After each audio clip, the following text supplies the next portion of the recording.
पण दळीवबंधूची इन्स्टंट आमटी तयार कशी करायची बघूया. प्रथम आपण 1.5 लिटर रवा आणि तापड ठेवायचे. इथं 1.5 लिटर पाणी ठेवले आपल्या पातेल्यात. आता आपण दुसऱ्या गॅसवर पातेले ठेवूया.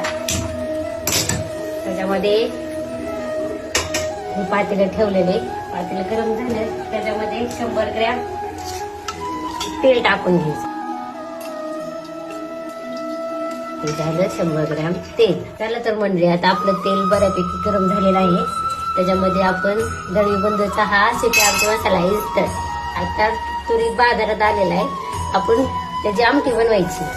हा टाकायचा करकरीत तेलात असा मस्तपैकी डोसा. त्याच्यामध्ये थोडस पाणी टाकायचं, एकदम पाणी टाकायचं म्हणजे मसाला असा शिजतो. घ्यायचा व्यवस्थित. त्याला थोडं थोडं पाणी टाकून ऍड करायचं त्याच्यामध्ये पाणी म्हणजे तरी त्याच्यामध्ये मीठ वगैरे सगळं आहे. त्याच्यामुळे मीठ वगैरे काही टाकायची गरज नाही.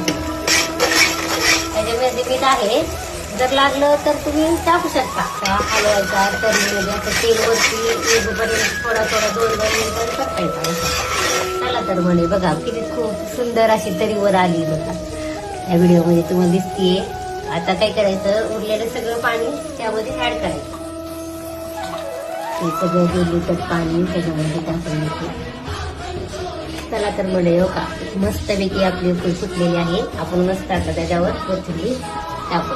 कोथिंबीर टाकली की गॅस बारीक करायचा आणि 15-20 मिनिटाची उकळी येऊन द्यायची. बघ भारी वास सुटलाय, घमघमाट. अशी रेसिपी आमटी तुम्ही पण घरी बनवा, दळीवबंधू मसाल्याची. चला तर म्हणजे बघा झालेली आहे ही शेती आमटी. 15 मिनिटं झाली उकळून आपण हे खाण्यासाठी.